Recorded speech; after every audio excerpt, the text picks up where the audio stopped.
Meron akong kagulat-gulat na nadiskubre patungkol dito sa warrant of arrest ni Senator Bato de la Rosa.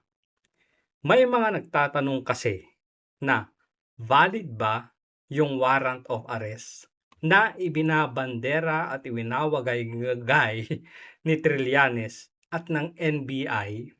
Yun yung unang tanong.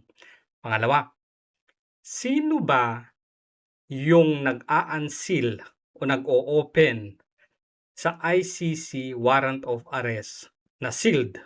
Tandaan na, ang sinasabing sealed dito ay hindi yung parang sobre pinadala sa'yo, naka-seal, hindi pwedeng i-open. Hindi ganun yon, sealed. Ibig sabihin, secret warrant of arrest yun. Sino lang nakakaalam nun?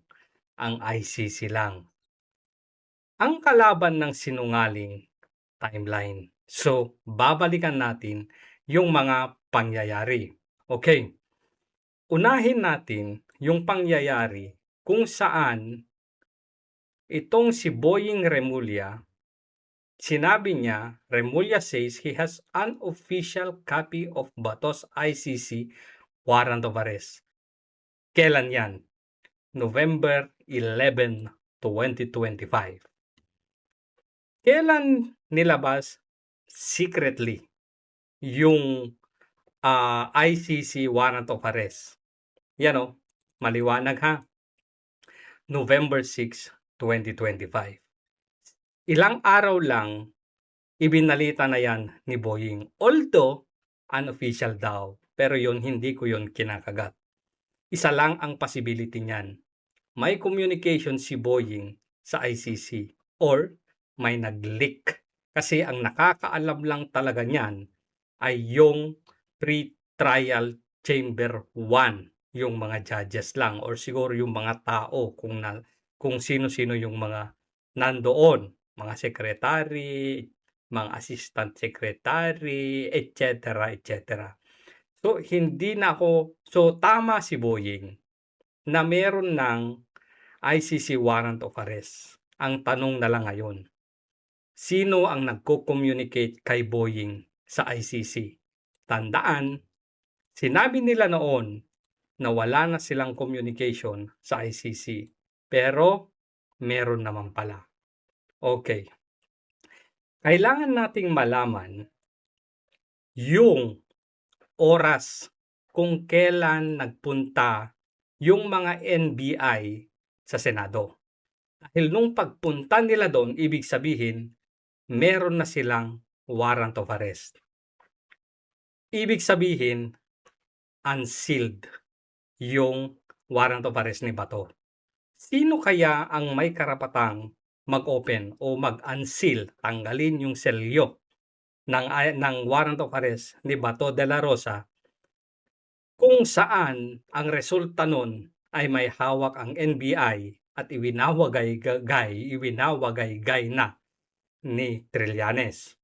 Puntahan natin itong interview ni Matibag. First, I want to ask you, how would you describe what happened last night before we go into details? Well, last night po kasi actually started in the morning. No, we have a coordination with the Senate Security. Ano sabi niya? It started in the morning. Kung alas 12 sana yon, 12 noon, tanghaling tapat. Yun sana sasabihin ni NBI Director Melvin Matibag. Pero sabi niya, umaga. Sabihin nating alas 11. Kung alas 11 sa Pilipinas, anong oras sa The Hague? Tandaan nyo tong oras ha. Mahalaga to kasi titignan natin kung sino ba ang may karapatan o may otoridad na mag-unseal mamaya. Yung mga pulis ba? NBI ba? Si Trillanes ba? PCTC ba? Pangulo ba? DOJ ba? DILG Secretary ba? Malalaman natin yan mamaya. So sinasabi dito ni Matibag, umaga pa lang daw. So mga sabihin nating alas 11. Anong oras sa The Hague? Kapag alas 11 ng kapag alas 11 ng umaga. Tignan natin dito. Kapag alas 11 ng umaga sa Pilipinas, alas 5 ng umaga sa The Hague. Madaling araw. May opisina na ba ang pre-trial chamber 1 sa oras na yan? Mamaya. Pero, hindi yan alas 11. Mas maaga pa dyan. So, ibig sabihin yan, meron na silang hawak na warrant of arrest. Huwag natin kakalimutan yon. Puntahan natin yung pag-iyak ni Tito Soto. Anong oras kaya yun? Nag-coordinate ang NBI kay Traidor Totasen. Records, well, speak for itself. Ito muna sa akin, Mr. President. Early in the morning, an Ano daw? Early in the morning. Tuloy mo. NBI representative came to see me and told me they have a warrant of arrest for Senator De La Rosa. Early in the morning, yung isang ahente daw ng NBI nagpunta sa opisina niya na meron silang warrant of arrest kay Senator Bato de la Rosa. Ibig sabihin, yung sinasabi ni Matibag kanina dito na umaga pa lang, in the morning, sabi niya. At sinabi natin, nasabihin na natin mga alas 11 yon, mas maaga pa pala. Kasi hindi mo naman sasabihin early in the morning yung alas 11. Siguro alas 9. Anong oras sa The Hague kapag alas 9 ng umaga sa Pilipinas? If 9 a.m. in the Philippines, it's 3 a.m. in the Hague. Alas 3 ng madaling araw sa The Hague. Tandaan nyo yung mga oras na yan, mahalaga yan. Ngayon, ang ICC, dito sa kanilang mismong official website, press release daw, May 11, 2026. The same na araw kung saan nagpunta yung mga NBI sa opisina ni Tito Soto para mag-coordinate. Dahil ano daw, meron daw warrant of arrest kay Senator Bato de la Rosa. Early in the morning, alas 3 na madaling araw sa ICC. Sabi dito, situation in the Philippines. ICC judges unseal arrest warrant against Ronald Marapon de la Rosa for alleged crime against humanity. On 11 May 2026, pre-trial chamber 1 of the International Criminal Court unsealed an arrest warrant for Ronald Marapon de la Rosa, which had originally been issued secret in November 6, 2025.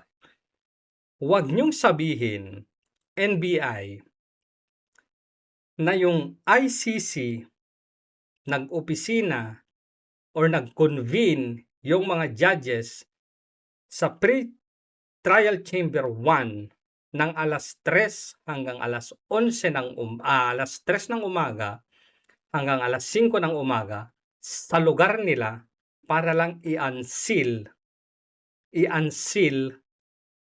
yung warrant of arrest ni Bato de la Rosa.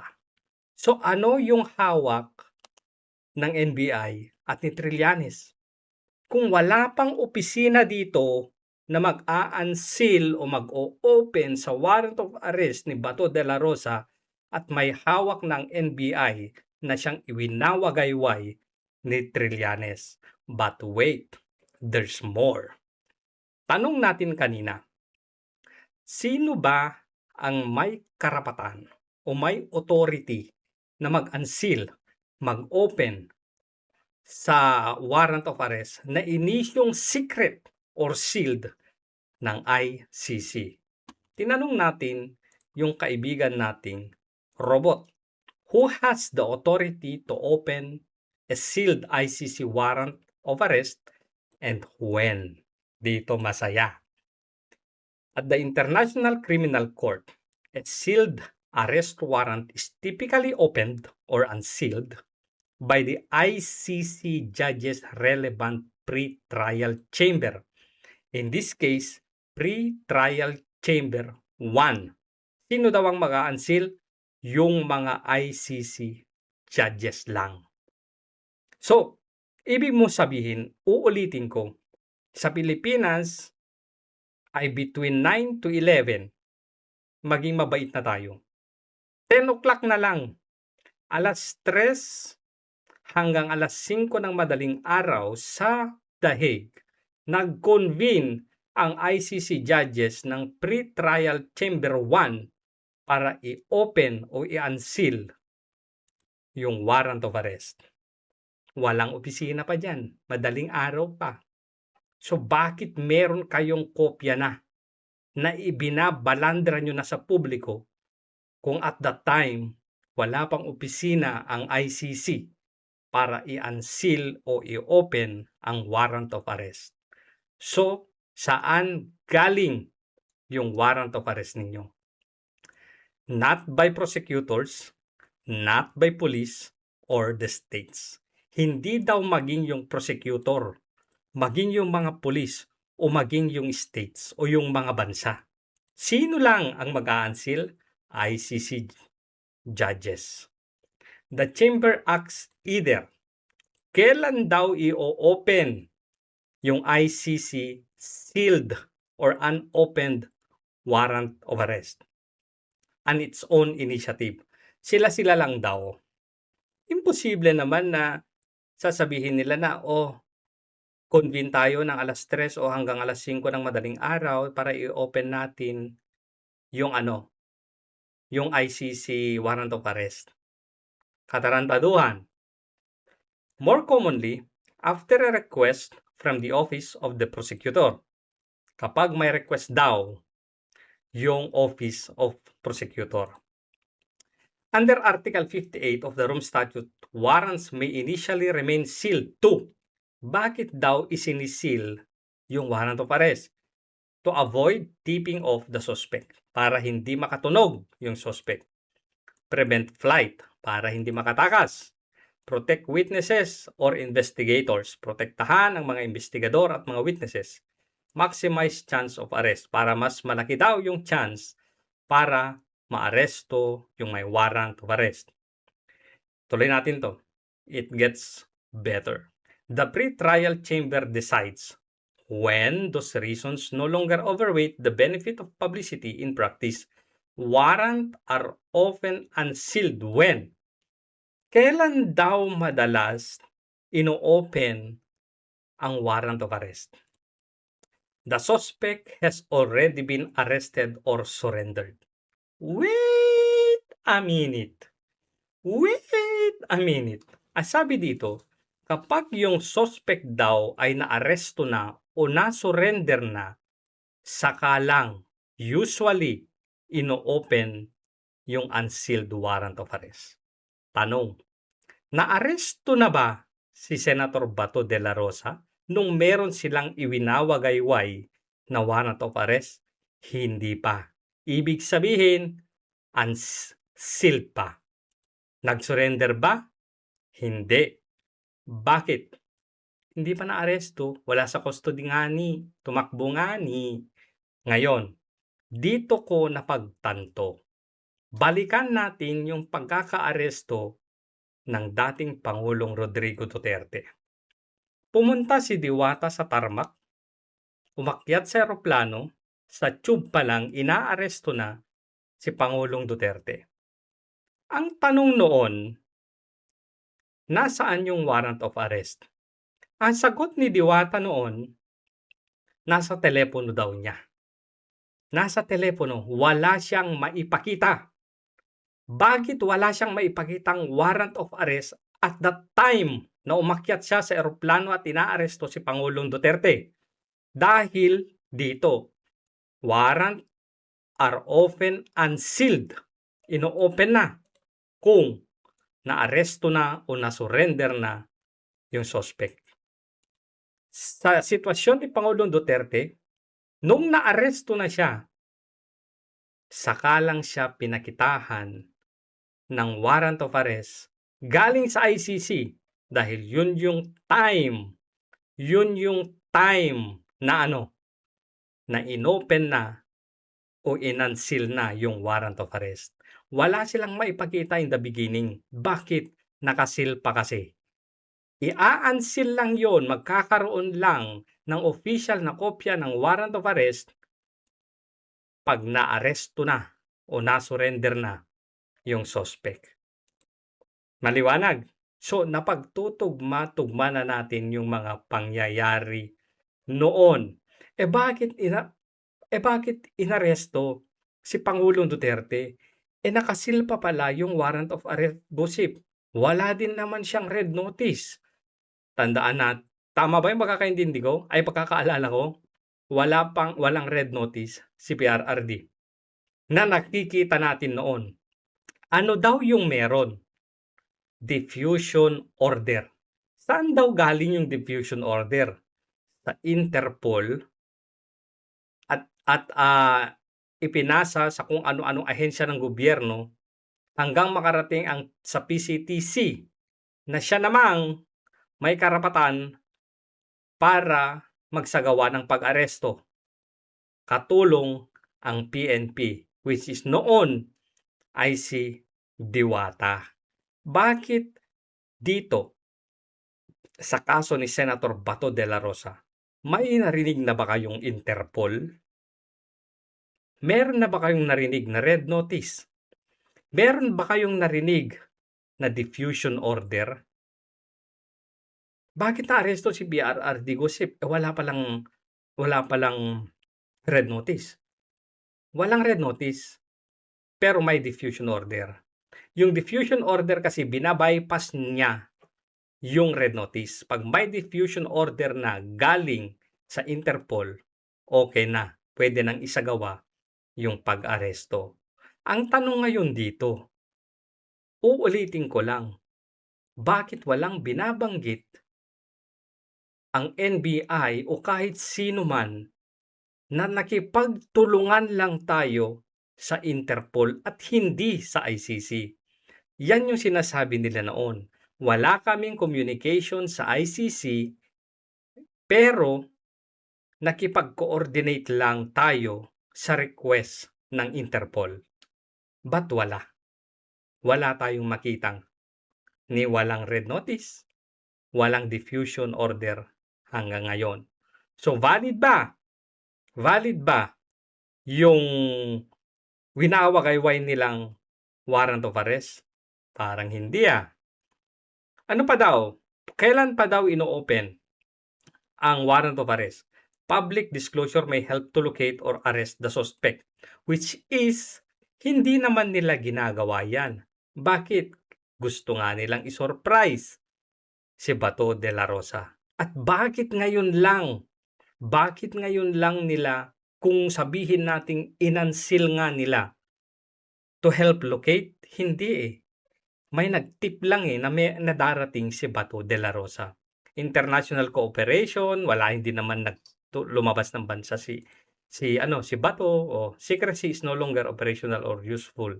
Not until yesterday, yung secrecy useful pa rin.